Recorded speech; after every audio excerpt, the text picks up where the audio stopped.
Welcome to Hope Through Hard Stuff, a podcast from Winning at Home. Please welcome your host, speaker, and award-winning author, Steve Norman.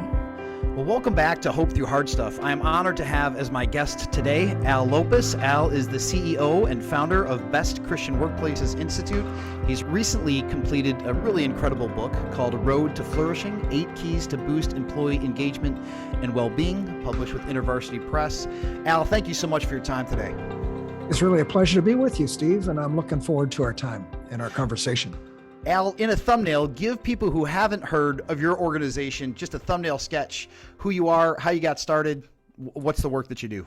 Our vision is that we believe that Christian workplaces and Christian-led workplaces should set the standard as the best, most effective places to work in the world. And so we set about to equip and inspire Christian leaders to create flourishing workplaces because they would be the ones that will be attractive to Christ, and that's the way we're going to attract more people to the kingdom.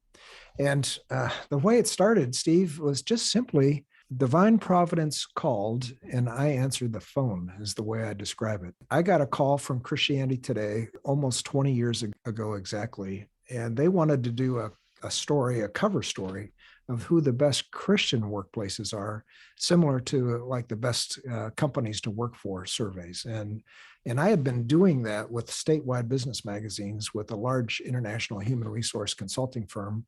I said, well, yeah, I can do that. In fact, I had let my boss know that I'd be retiring at the end of June of 2002. And so I had an open calendar and I'd be glad to contribute my time to help do that. With Christianity Today, that was really the start. In that first year, in that fall, we did a survey, 87 organizations participated, and we launched and announced in the April edition of the 2003 Christianity Today magazine. It was the cover story of who at that point, the 40 best Christian workplaces were. So that's how we got started. And while some of those organizations joined because they wanted to be in the magazine for marketing purposes, our purpose all along was we want to help leaders know the health of their culture, measure the health of their culture, and improve it from year to year to year. So that's really how we got started. That's great. Al, what were some of the surprises that came out of that initial round of research? Well, as I'd been using many of the same questions, one of the surprises was that the level of trust between leaders and employees in Christian organizations was lower than it was in secular organizations. I had a tremendous kind of a foundational experience when I was in college, being part of a Christian team really for the first time as we were serving high school kids through a ministry called Young Life. And I thought, oh my gosh, that experience was just outstanding. We had high levels of trust for each other, and much more than I'd ever had in 30 years of working in secular organizations after that. But then I came to find out that actually trust was lower in these Christian organizations than it was in the secular ones. And why is that? Well, quite frankly, in Christian organizations, we certainly have a higher standard of those in leadership versus what you'd have in a secular organization. So that was one of the things that surprised me, and quite frankly, I've been working on to improve in Christian workplaces ever since. The expectations of leaders, and they can disappoint us. There's no question. Al, sometimes I joke with people about identifying yourself as a Christian on your vehicle can be a liability because you have to watch extra carefully about how you drive. Is the same thing true of identifying yourself as a Christian workplace, especially if you're not a non-for-profit or specifically a ministry? It's easier especially a Christian. We're working with hundreds of Christian-owned businesses, and of course, they want to have an impact, a ministry impact with those that they're serving as employees. They're careful and we're careful. We have the best workplaces instead of the best Christian workplaces branding for Christian-led for-profit organizations because we don't want to, there are laws where we can't discriminate in the workplace, in the secular workplace based on religion. And you do a survey called the Best Christian Workplace Survey, that's going to trigger maybe a non-Christian who didn't get promoted for one reason or another, and they can bring a lawsuit saying, well, you're discriminating against me because of your Christian faith, and because I don't share that, then I don't have the same opportunity. In the secular workplace, we're careful, and I know employers are careful about how much they might promote themselves as a Christian workplace, even though it's most of the ones we work with that people definitely know the leaders are Christian and they care about that, but they don't discriminate based on religion. Al, I'd love for you to revisit that question as you were speaking with owners and managers and supervisors in mind. Come back to that question about trust for me, because it seems like these last couple of years, whether it's been COVID or political division or conversations about race or debates about work from home, these last couple of years have given many different opportunities for trust to either be gained or lost from employers and owners. Talk about how you're seeing people fight to build on a foundation of trust in a world where it seems like you could lose it at a moment's notice. Yeah, that's the $1 million question, Steve. How do you build trust, especially as we are in a COVID type of a situation? And I think of three foundational elements of trust. And one is, do you feel like, and do leaders show interest, even I'll say compassion towards their employees?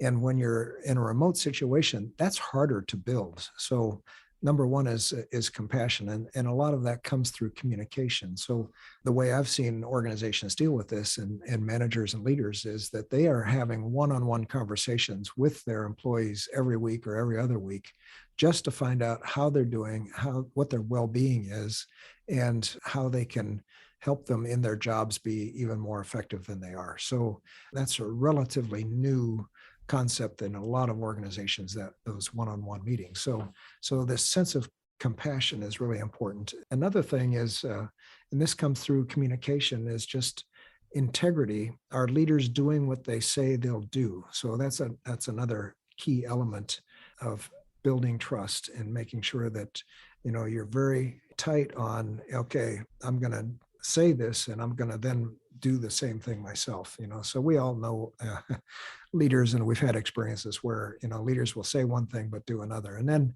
third thing is just as a leader, bring people together to get results. And that's a kind of a competence issue. So people want to be on a team where they're able to get results and share the successes that they're able to achieve together that they wouldn't be able to do on their own. And that's a trust builder, because if a leader, if a manager, if a supervisor can't bring a group of people together effectively to accomplish what they're there for, people get pretty frustrated. Those three things we're seeing are foundational points of trust. It's compassion, it's integrity, and it's getting results or competence. That's great. Al, in your book, you talked about keys to flourishing, and it sounds like you've been able to identify a gap between organizations or environments that are stable and ones that are great. What are some of those markers for what makes a company flourish, as opposed to what makes a company just maybe nice or competent? Yeah. And Steve, that's great. And let me just say, these aren't my ideas. This is as a result of research. And so we've surveyed hundreds of thousands of employees in Christian nonprofits, and now also Christian-led businesses. And we've done a factor analysis working with the Industrial Organizational Psychology Department, PhD department at Seattle Pacific University. And all of these questionnaires, this analysis of hundreds of thousands of questionnaires, have created groups of questions, and we've just named them, and they spell flourish. And so it's, do we have fantastic teams and life-giving work and outstanding talent and uplifting growth and rewarding compensation and inspirational leadership? Does the organization have a sustainable strategy? And do we experience and promote healthy communication across the organization? So those are the 8 keys. We again, as we're looking at what they were, we thought, oh, well, organizations that do this flourish, and let's create an acronym about it. And most of our audience are believers, and they've heard the saying, well, and having an acronym will allow it to preach. And so, that's the way we can remember what these 8 keys are. And out of those 8, which 2 or 3 do you feel you spending your most time on with clients or companies these days? Yeah, Are there particular ones that people are gravitating to in this particular moment? What we have also done is we've done a relative weights analysis. That's a statistical analysis that tells us how important each of these are to actually impact employee engagement in an organization. And again, the culture drives engagement. That's what we're trying to get at, is employee engagement, and measure it. And here's one of the surprises. Of the top 2, one of the top 2 items is life-giving work. And that's where people feel like work is meaningful. And especially in this generation with millennials coming into the workforce, and now Gen Z, I mean, they want jobs that bring meaning and purpose to their lives. Whereas boomers, they were, and I'm one of those, I was looking for a job to support me and my family along the way. But now it's the culture that people are looking for. Do they experience meaning? Do they experience kind of role satisfaction? Do they feel like they're able to use their gifts and their talents, their skills? And here's one: do they actually experience fun at work? So we might think of joy as a Christian attribute, but people are looking for fun at work. And we find, I've got a funny story about discovering fun, because that's not my, I think just work provides fun, but creating that environment really kind of brings a sense of satisfaction and camaraderie and community amongst a workplace. So depending on the sector, that's either number 2 or number 1 most important. And it was the one thing that I kind of scratched my head on, is really that's important in creating engagement. And now as I've thought about it and reflected on it, I can see, it's really critical. The most important is inspirational leadership. And again, it's getting at that trust in leadership, which was one of the surprised me to start with. But when we talk about inspirational leadership, especially in Christian nonprofits, Christian-owned businesses, people are looking at their leaders and they want to see somebody that reflects Christ to them. They want to see somebody that's humble. They want to see a leader that's got compassion for people at all levels, not just at the higher levels, but people at all levels. They want to see leaders that have the self-confidence to be able to communicate in a transparent way. For our Christian nonprofits and churches, we ask questions around that include faith-based questions, like, leaders in my organization demonstrate the fruit of the Holy Spirit, love, peace, joy, patience, etc. Those are the kind of things that people are looking for in leadership and as people lead. The second thing is the competence issue, because if leaders aren't competent, it kind of goes back to the Psalm, where they talk about David had a heart of integrity, that's character, and skillful hands, that's competence. So even in the Psalms, they're recognizing David had both of those things. And when you've got skillful hands, or you've got competence as a manager or a leader, then things just go smoother. And when systems break down, or there's a lack of systems, that causes conflict in the workplace. So leaders, and special inspirational leaders, bring a level of competence in the job. And then kind of we think of the mortar that holds the bricks together in any organization. It's trust and integrity. That's also key to inspirational leadership. So those 2 factors, life-giving work and inspirational, those are by far the 2 most important of the 8 keys that we talk about. Thanks, Al. You mentioned character, and it seems like, unfortunately, in the last few years, there's been a rash of high-profile leaders and ministries being undone by just a failure to attune to the importance of godliness and holiness and character and integrity.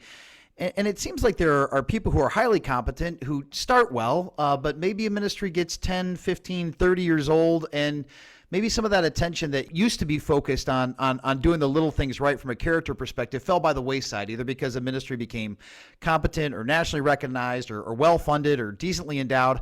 What do you say to maybe some younger people who are tempted to maybe land in a sea of cynicism based on what they've observed either directly or indirectly through either church roles or ministry roles in these last 4 or 5 years? Yeah, this is a really big issue.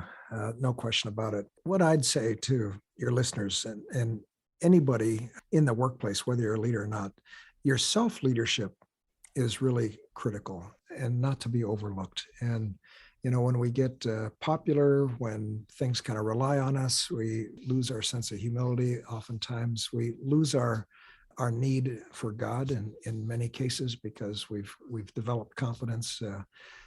We see leaders that aren't connected to God on a regular basis.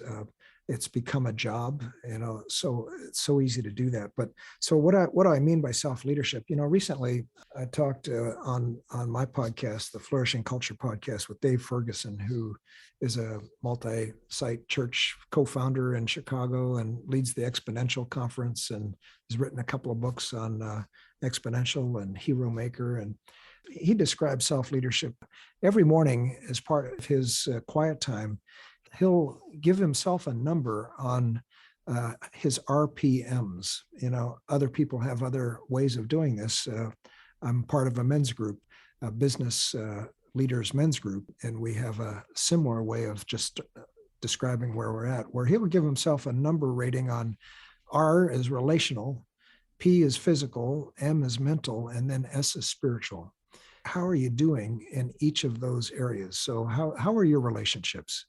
I was just talking with a colleague about a person that came to give a contribution, and they had a relationship issue that needed to be solved. And God convicted that person, go solve that problem before you give money to me. Wow. That's the importance of relationships. And so relational, physical, we're integrated people, and we need to be, I know that when I'm in better physical condition, I'm in a better spiritual condition. So how are we doing physically? Mentally, coming out of COVID, it's relational, but it's also mental. Are we in a good spot mentally? And if not, then we need to be talking with coaches or counselors or trusted spiritual advisors. And then, how's our relationship with Christ? Those are RPMs. That's just one simple way. And again, track it over time. And if you see that those numbers are going down, start to do some corrective action. But, again, spiritual disciplines. I mentioned earlier about leadership, and I remember the president of Dallas Theological Seminary, as they were looking at their survey results, he said, boy, I really pay attention to this question. Leaders exhibit the fruit of the Holy Spirit. What a way to kind of, for any leader, first of all, they need to have the strength to kind of review that kind of an item. And I admire so many that are looking for feedback. It really helps them to understand, how is their leadership being seen and perceived and experienced. And if you're a manager, if you're a leader, that's how we learn. I love Ken Blanchard talks about, two things that a servant leader should do. And one of them is to get feedback about their leadership, because what you always want to get feedback from your customers and also the staff, those that you're serving, so you can get better. And how can you get better if you don't know? So those are a couple of things that will help. And I would also say, part of that relational and the RPMs, do we have others that we're sharing with on a deep level that hold us accountable? I guess that would be the other thing I'd say. That's great, Al. Recently, I was talking to a ministry leader who noticed that they were having some churn in their ministry and had some cultural issues that they needed to address. And he said, he goes, I think it might be time to bring in best Christian workplaces to do an audit. When do people know? What are some indicators that it might be time for a culture reset or an honest inward look about where the organization really is, what's good and worth celebrating, and what's unhealthy and needs to get addressed? Yeah, and this might sound a little biased. It's always a good time to evaluate the health of your culture, because if it's really strong, and we've had leaders say, we really think our culture is strong, it's very positive, it's healthy, and they're right. They don't know unless they actually measure it. It's I think of engagement and how do you measure engagement? Again, the Psalm, know the condition of your flocks. How do you know the condition from a culture standpoint of your employees? Unless you ask them. And of course, I'm going to say in some type of a psychometrically effective way.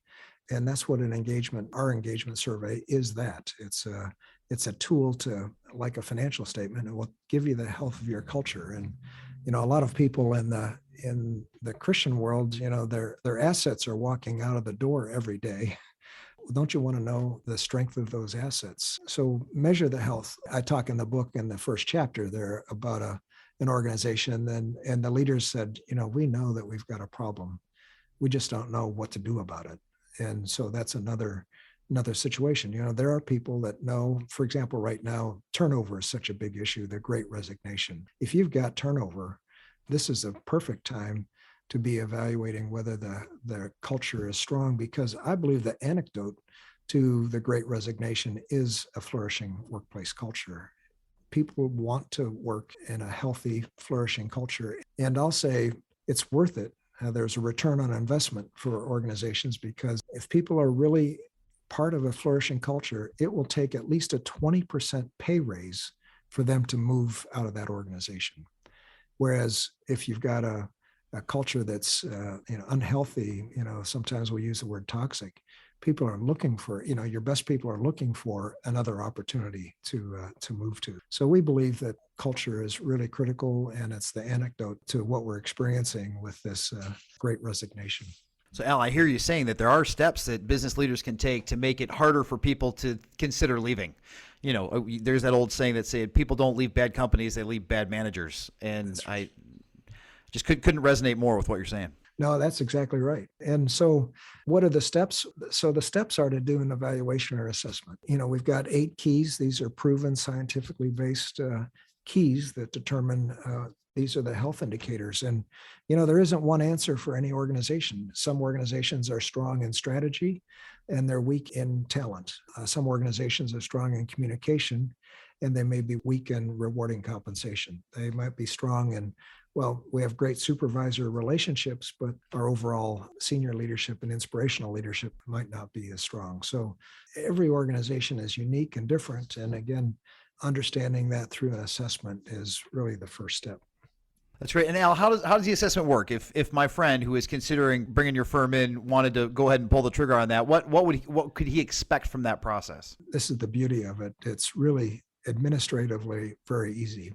We work with a coordinator. There needs to be somebody in the organization. So somebody, maybe you're in a small organization, it could be the executive's administrative assistant or a human resource person.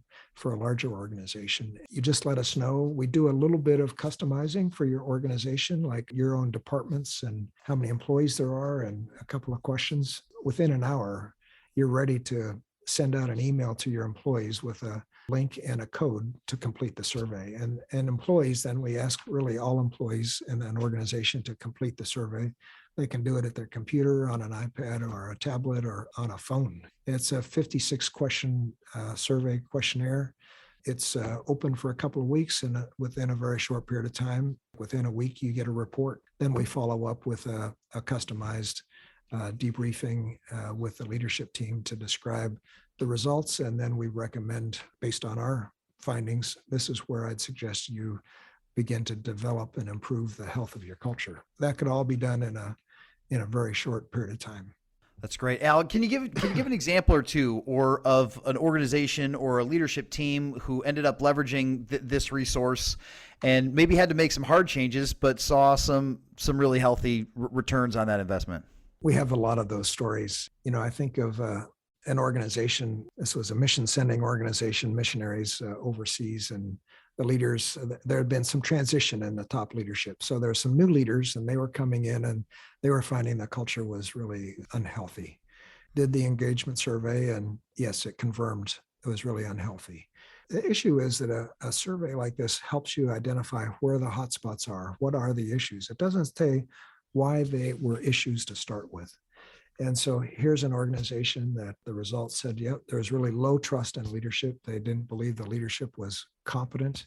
So we began to work with the leaders and the directors of this organization to improve the practices that they went through, including they started to have like all staff meetings. They never had brought their staff together. They felt that they were too busy, but they brought their staff together. They started to communicate organizational goals so that they could kind of get everybody working in the same direction. They would put the goals where they were visible. They started to develop their leaders. They put in a leadership development program. They had hired their best people and promoted them into supervisory management positions. They didn't know how to manage. They didn't know how to communicate. They didn't have the core tools or competencies to do those things. We began to work with that. They created values that they could all agree on and work together towards to help create their culture. Over about a 2 or 3 year period of time, they became a healthy organization and a flourishing organization. And it was interesting as I would kind of go back each year and I'd present the results to the employees. After that first year, the second time we had done the survey, I could see on the faces, there are a lot of people who are saying, yeah, I know the progress we've made. This has been great. There are some employees who are the most outspoken. They saw that things had improved. They were all encouraged as a result of that. And that just propelled them to even work harder to create a better workplace. Al, it's so good to see that the principles not only are grounded in science and research, but they've also been field tested and are seeing fruit and results in real time with real people. Thank you so much for your time today and for the energy that you put into this book. Any closing words of encouragement to leaders, owners, and managers who are trying their best to honor God in their places of work by engaging their employees? Yeah, I'd say, Steve, as I think about that, I'd say I'm often asked, who has the most impact on creating a flourishing workplace? I will say, well, everybody has a role in creating a flourishing workplace culture. So all employees have a role. It's based on, and let me just say, do what you can do to cultivate a flourishing workplace. And the book describes what the 8 keys are. I mean, a lot of us know intuitively what we can do to contribute to a flourishing workplace. Who has the most impact? It's leaders have the most impact on the culture. So measure the health of your culture, identify where your strengths are, celebrate those, identify a couple of things to work on and make progress. Year 1, do it again year 2. We've worked with organizations. Johnny and Friends is one that we've worked with for 18 years in a row. Every year, they want to come back. Their employees are thrilled. This is a great way to give their input. They know that leadership is anxious to improve the culture so that the ministry will thrive. More people will be impacted by the gospel. That's what I'd encourage people to do. Great. Thanks again for your time, Al. I really appreciate it. You've been listening to Hope Through Hard Stuff. I'm your host, Steve Norman. Thanks so much for tuning in, and we'll catch you next time. Thanks for listening to Hope Through the Hard Stuff. If you liked what you heard, please remember to subscribe to it, rate and review it, and then share it with others. Winning at Home offers hope through counseling and coaching, motivational speaking, community events, and other media resources.